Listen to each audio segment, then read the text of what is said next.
marami po sa mga kababayan natin na confused pa rin sa mga nangyayari ngayon, mga latest happening, latest updates in terms of immigration. Ano ba itong mga latest na nai-encounter nyo? Pero Sir Mac, with all of these changes and restriction, dead end na ba?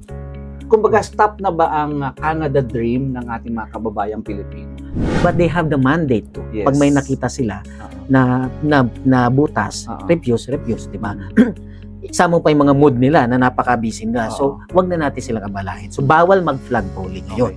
Eh, yung option naman po na umuwi sa Pilipinas at doon mag-antay ng work permit. Ideally, pwede yun, pero wag na natin i-erase yung fact na talagang magastos umuwi ng Pilipinas, Yes. di ba? So, may paraan para gawin, para convert ng tama mga visitor record holder into a work permit without violating or without compromising your status in Canada. No? Okay. Medyo interesado ako dyan, Sir Mac. Are you saying that there is still another way or different way na ma-convert yung visitor visa into work visa na hindi ako nagpa-flagpole at hindi ako uuwi ng Pilipinas or lalabas ng bansa? Yes. Wow. Okay. So that's something na talagang tickled my interest, no? Paki-explain po, Sir Mac.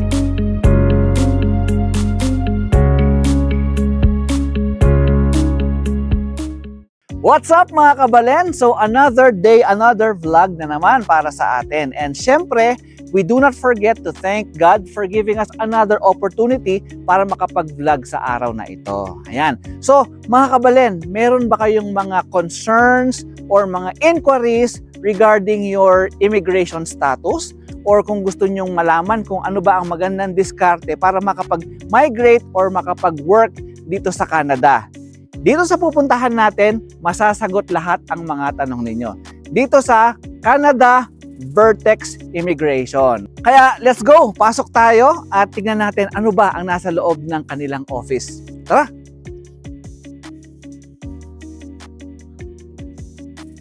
Ooh! Wow!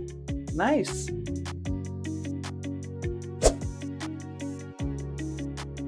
Okay, so ayan mga kabalen, no? Nandito na tayo sa loob ng Canada Vertex Immigration at makakasama natin ang mismong may-ari ng firm na to. Walang iba kundi si Sir Mac Pagaduan. Ayan. So, Sir, hi naman po kayo sa ating mga followers. Hi everyone. So, tara, punta tayo sa office para makita nyo naman yung office namin. Yes, so ano tayo, office tour Office tayo tour. para makita nyo kung gaano kaganda ang office ni Sir Mac.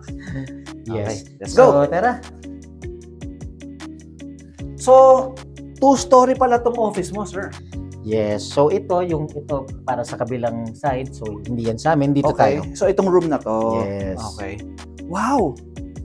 Ayan. Ang daming office pala dito. Medyo magulo, pero ito yung office ng mga staff ko. Okay. Okay, so what is this office for po, Sir Mac? This is where your case is going through rigorous inspection. Okay. So sila ang yung mga nakaupo dito, ang tawag sa kanila ay mga case worker, case specialist or documentation specialist. Parang ito yung pinaka-war room. Yeah. So sila yung in charge sa documentation, tatawag sa client, tapos yung payment, sila yung mga in charge. Tapos they forward the file to my office sa baba. Ilan ang mga tao mo dito, sir? So I have 5. Yeah, I see. So my office manager sa kabila. So Okay. may papakita ko sa inyo. Sige, sige. So dito yung nakaupo dito, siya yung in charge sa PR. Dito ay siya yung in charge sa work permit, temporary residence. Okay. And then PR application as well. Wow. Okay. So application ng PR, processing of PR, And then temporary. pang work Yes. permit. Work permit, visitor, and student. Yun, kompleto. Yes. Okay. So now, dito nakaupo si Benji.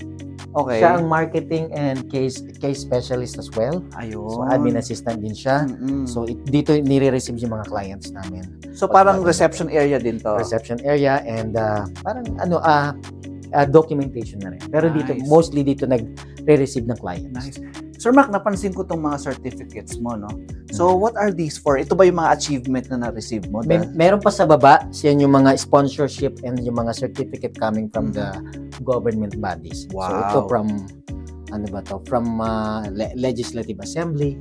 So kinikilala nila yung Vertex Immigration at saka Production. So hindi basta-basta tong si Vertex Immigration dahil Yeah. talagang kinikilala siya ng mga award-giving bodies, Government. no? Government.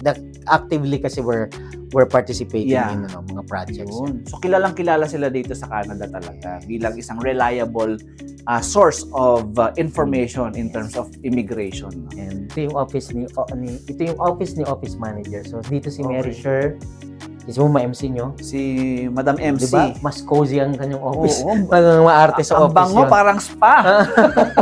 So yan ang kanyang office. So siya yung mahawak ng mga complicated cases. Before niya rin forward sa akin. So ito yung mga parang feeling mo wala ng pag-asa. Binibigyan niya ng pag-asa. Binibigyan niya ng, siya in charge sa mga documentation at yung pangungulit sa mga case ng mga clients. Yan. So, there you go. Sa baba naman, baba tayo. Sige, sa baba po tayo. Okay, so ayun, galing tayo doon sa taas. Nakita natin yung kanilang reception area at yung mga offices ng kanilang mga staff. Ngayon naman, ito sa first floor. Kung anong meron sa first floor, tingnan natin. Yes. So, dito, naghahati kami ng office ni wife ko. Ni Madam Shay. Madam Shay, siya ang may hawak ng Vertex Entertainment and speaking of Madam Shay, nakikita ko siya doon. Very lovely Madam Shay. Pakita nyo si Madam Shay. Ayan. Yun no. Diba? Taray ng mukha very pretty yung wife ni Sir Matt. Diba? Yeah. So ito yung office namin. Medyo magulo. So hindi na pagandaan. But this is your office. And this is Shay. So ayun. Okay. Share kami ng office. Tapos, ano ba? Dito sila nagpipicture, di ba, yung mga clients. And then, ito ang kainan ng mga staff. Okay. Pahingahan nila. So, ibig sabihin, nag-alat ka ng isang kwarto para merong mapagtambayan yung mga staff mo during breaks. Yes. So, very thoughtful naman. Isa nanonood sila dyan. Netflix. Uy, very nice. Ibig sabihin talagang komportable at talagang alaga ang mga tao. I make sure kasi yung trabaho namin is very, demanding, stressful at times. So, they allot their time sometimes pag nagbe-break sila. Minsan natutulog sila dyan, umiidli. Kaming dalawa mag-asawa, umiidip dyan sa sofa. Yeah. Nice. So, reception din to. Napaka-relaxing at talagang very homey. Parang pamilya lang kayo dito. Oo. Tawa lang ng tawa. Magkakasama na. Ayun. So, ayan mga kabalen, yun yung nakita nyo kung ano itsura ng office ni Sir Mac. At talaga namang napakaganda, well-organized, may mga office at kanya-kanyang station ng per department, per transaction. Talagang may process, talagang process-oriented itong firm ni Sir Mac. So, ngayon naman, punta tayo dun sa kanyang office at uupuan natin. Magkukwentuhan kami about kung ano yung mga latest na happenings dito sa Canada at mga immigration na concerns. Okay? Let's go!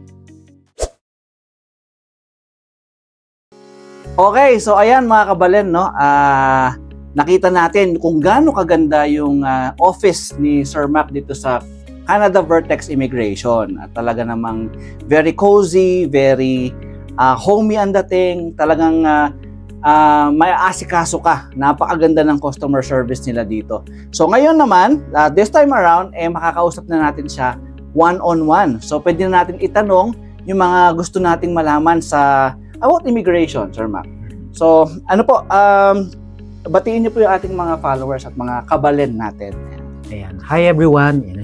Signature greetings ko. I'm Mac Virgilio Pagaduan. I'm a regulated Canadian immigration consultant based in Edmonton. So I represent applications before the Immigration, Refugee and Citizenship Canada. Ayun. Sir Mac, first of all, thank you sa pag-invite mo po sa akin dito sa inyong napakagandang opisina. Thank you din. Ayan. At Sir Mac, marami po sa mga kababayan natin na confused pa rin sa mga nangyayari ngayon, mga latest happening, latest updates in terms of immigration. Ano ba itong mga latest na nai-encounter nyo? Well, napakaraming mga latest ngayon. Actually, ngayon, ang mga changes ngayon parang napakabilis. Oo, ngayon mag-uusap tayo ng topic, bukas iba na yung rulings.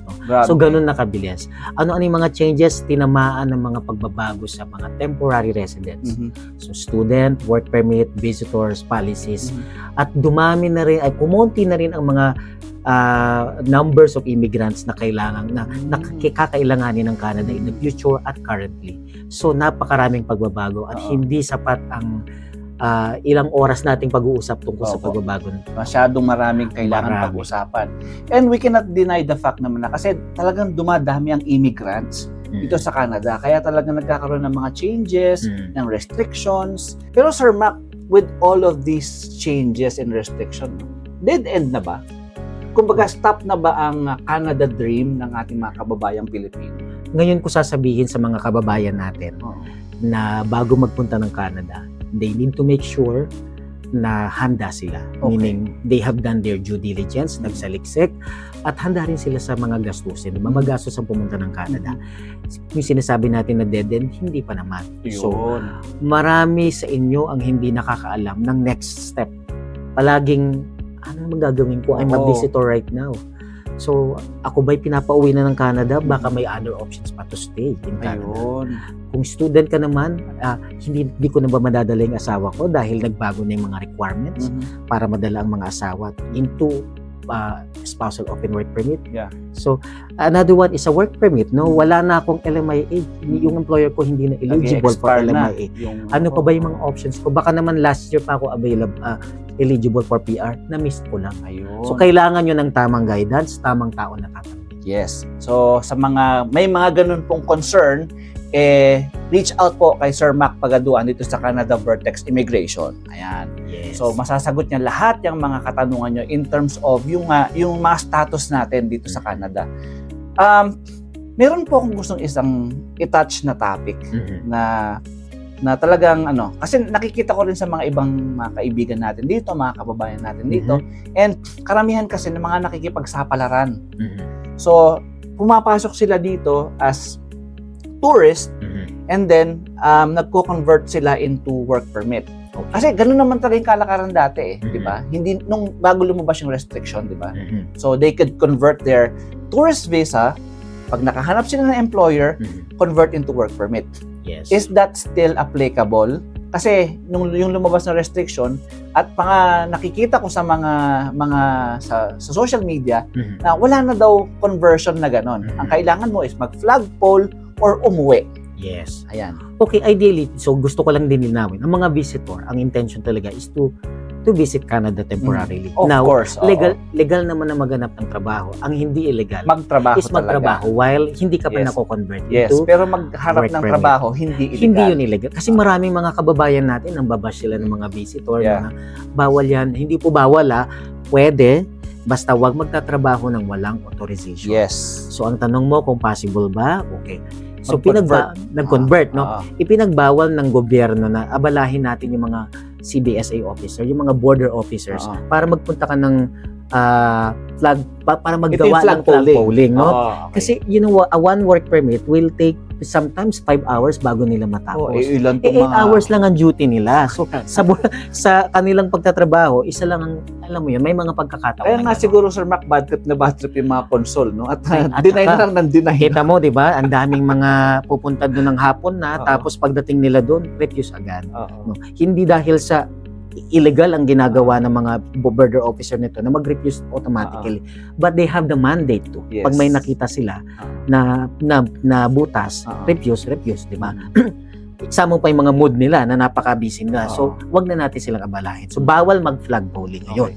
Yung option naman po na umuwi sa Pilipinas at doon mag-antay ng work permit. Ideally, pwede yun, pero wag na natin i-erase yung fact na talagang magastos umuwi ng Pilipinas, di ba? So, siyempre, ang mga visitor na to, wala namang kita dito. At ito pa, Sir Mac, I've read a post sa isang group na umuwi siya ng Pilipinas to wait for the work permit. Pero dahil napakaraming proseso ng ating bansa sa Pilipinas, na meron pang PIDOS, merong POLO, mga regulatory requirements. And it takes months para ma-fulfill or ma-accomplish lahat yon. Ang nangyari sa kanya, nagsawa sa kakahintay itong si employer. Nag-cancel ng offer, ng job offer. Kasi nga, sobrang tagal. Need na niya yung position. So, ang ginawa niya, kumuha na lang siya ng iba. Kasi ang tagal ng paghihintay nung taong umuwi pa ng Pinas. Yes. Kawawa yung mga tao, yung mga So, kababayan. yung kwento na yan, very common yan. Sa mga employers na na-process ko ng visa, ma-approve ko na, sinagot ko na yung mga gastos mo.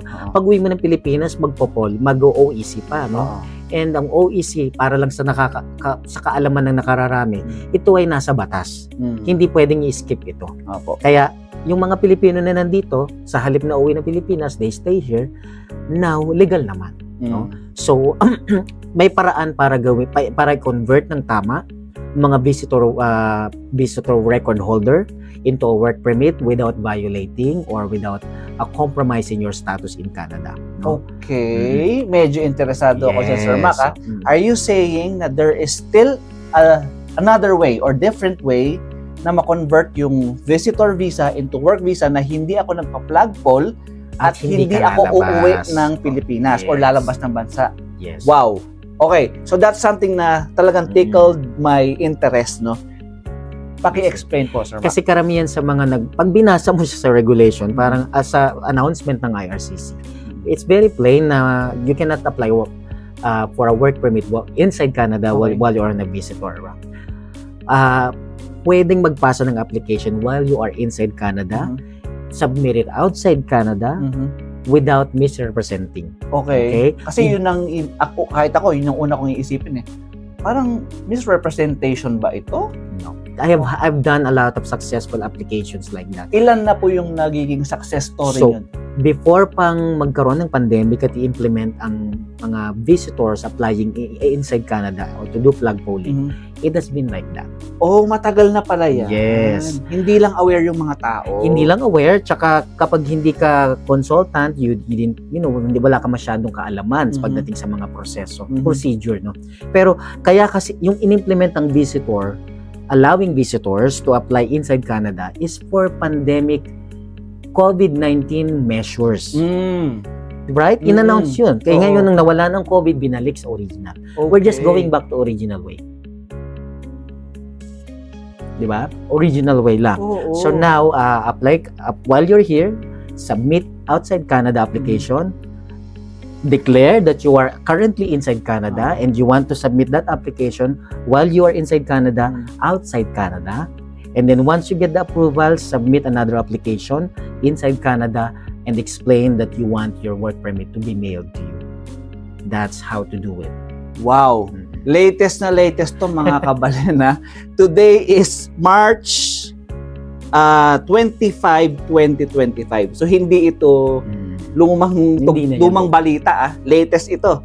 So March 25, 2025, meron ganitong klaseng proseso na pwedeng gawin. And it has been like that before the pandemic. Binabalik lang natin sa original way of doing it. So gaano karami, hindi ko na mabilang. Marami na akong, in my practice, marami na akong ginawa na ganyan. At they're either naghihintay sila ng work permit na lang kasi latest, di ba, nung binago nila. And some of them already got their citizenship and PR na. Wow. Ginagawa ko yan. So, may pag-asa dito sa Canada Vertex Immigration, mga kabalen. Ayun. So, kailangan nyo lang pumunta dito or contact Sir Mac para ma-advise kayo nung tamang advice, tamang diskarte para sa ating mga immigration status. Yes. And gusto ko lang din sabihin, may mga ibang consultants na rin na gumagawa niyan. Siguro they're not just vocal about that, pero wala naman napahamak, di ba? Because otherwise, if legal siya, di ba? Legal siya. And if it's administrative, may mali sa administration ng procedure, then makaka-receive naman tayo ng tinatawag na parang returned application or procedural fairness. Hindi, tsaka pangalan mo yung nakataya So, di ba? Exactly. Hindi ka pwedeng gumawa ng illegal kasi lisensya mo yung ano dito, mawawala pagka nanloko ka ng tao. No. So kailangan it's very ethical. Part ng aming kumbaga tungkulin bilang immigration consultant is to provide truthful and rightful advice and sinasabi siguro ng legitimate advice. Yun. So, based on regulation. Yun. So hindi siya pera-pera lang mga kabalen, talagang tulong na tamang proseso. Yes. Wow. But wag niyo gagawin yan nang hindi niyo alam. So it should be done cautiously with the help of an immigration consultant. Talk to your immigration consultant and discuss about that. Ayun. Okay. Sir Mac, napakarami kong natutunan, especially dun sa certain topic na yun, no? Kasi very timely, tsaka hindi alam nga ng marami. Mm-mm. So salamat at na-share mo siya dito sa ating pag-uusap ngayon. Ito na lang, Sir Mac, no? Sa dinami-dami ng mga immigration consultant ngayon, bakit ang mga kababayan natin ay dapat pumunta kay Canada Vertex Immigration? What stands out? Yung point of difference na sinasabi ng tungkol sa business. What yun? Well, number one, bago ko magsalita, I support all of immigration consultants na kababayan natin. I treat them as my brothers and sisters because we are in the same community.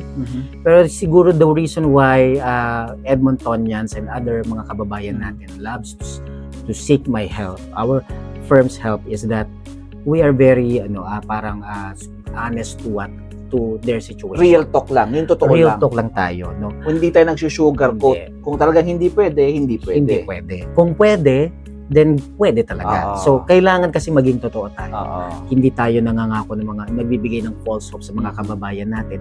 And number one, unethical kasi sa amin.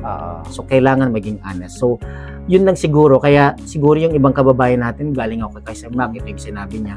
And unfortunately, hindi talaga kasi. No, hindi talaga eligible. Wala tayong pwedeng gawin. Pero kung may pwedeng gawin at kayang gawin, susubukan natin. Yun. Tsaka, isa sa mga napansin ko dito, no, pagpasok ko dito, yung mga tao very accommodating. Wow. Ang saya ng vibe. Talagang parang nasa nasa bahay ka lang. Yung mga tao parang mga kamag-anak mo. Talagang mafe-feel mo na at home. Talagang magiging at ease, sabi nga nila.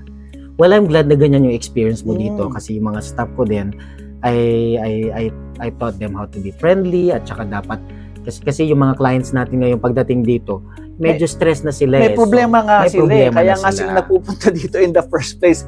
Stress yung mga yan, may problema yan. So, 'di ba, kung hindi mo pa sila i-accommodate ng masaya, then nakadagdag ka lang sa bigat ng nararamdaman nila.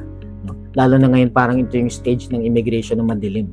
No? Ang daming depressed na tao, walang well, to be honest, yung iba wala na talagang options. No? So, andun na yung tension sa puso nila, bigat nila. So, ayun, mga kabalen, no? Napakagandang usapan po. Kahit na gusto ko pa siyang tanungin ng napakaraming tanong dahil very interesting ang topic talaga ng immigration, no? Pero kulang ang isang content o isang vlog para pag-usapan lahat. So, pinakamaganda kung meron kayong mga concerns or gustong i-consult, kontakin nyo na lang si Sir Mac. Sir Mac, paano po nila kayo makokontak? So, to reach out, so mag-email lang kayo sa info@canadaverteximmigration.com or call us at 587-315-0634, extensions 2, 4, 5, 6, and 7. So, marami. Or visit us at 974 254 Avenue, Edmonton, Alberta. And huwag niyong kakalimutan, I would like to take this opportunity, MJ, na i-invite sila sa susunod na yung part 2 ng ating immigration forum with the Big Four. Yung Big Four. Actually, gusto nga kitang i-congratulate dun sa first event mo ng Big Four, no? Napakadami niyong natulungan doon, Sir Max. Talagang yung mga tao gusto pa talaga magkaroon ng part 2. Yes, kaya nga merong part 2 dahil marami nagme-message na na-miss nila yung part 1. Opo. Sa mga hindi po nakakaalam, mga kabalan, yung Big Four na tinutukoy ni Sir Mac ay 4 na magagaling, bigatin na immigration consultant nagsama-sama sa isang venue para matanungan ninyo ng libre. Yeah, so may pakain pa. Tama. So sila is MCN Immigration by Marjorie Newman. Kilala naman natin siya. Si Sonny Yang, SNY Immigration, and Amelia Adjoc of Adjoc International. And syempre, and ang inyong lingkod, Canada Vertex Immigration. Ayun. Humble na nagpapakilala sa inyo sa mga immigration consultants na ito. Marami pa mga immigration consultants sa Edmonton na I'm very proud, mga lisensyado sila at mga maayos kausap. They're very friendly, so we're looking forward na isama din sila in the future. Yun. Ayos. So, Sir Mac, I just wanna go back, no? Dun sa how do they contact you?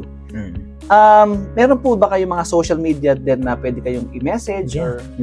So, of course, my personal profile, so Mac Virgilio Pagaduan. Uy, pwede kang i-message doon. Pwede nila ako i-message doon, pero huwag kayong mag-expect ng instant reply, ha? Pero pwede kayong mag-message sa Facebook page ng Vertex and Canada Vertex Immigration Facebook page. at sa email. So, info@canadaverteximmigration.com. At ito pa, what if gusto ko magpa-consult pero wala ako sa Canada, nasa Pilipinas ako. Pwede ka pa rin bang lapitan? Yes. So dahil may technology na tayo sa www.calendly.com/CanadaVertex, mag-book lang kayo ng appointment. Ayun. So pwede kayo mag-consult kay Sir Mac kahit na nasa Pilipinas pa kayo. Yes. Kung may balak nyong magpunta dito or mag-work or mag-migrate. So, 'yun. Mag-book lang kayo dun sa kanyang Calendly. Ayan. Yes. Okay, Sir Mac. Maraming Thank you salamat so po much. at talagang ang dami naming natutunan. Sana mas marami pa po kayong mga kababayan natin na matulungan sa kanilang mga immigration needs. Yes. So, maraming salamat din sa iyo, MJ, and sa team ninyo.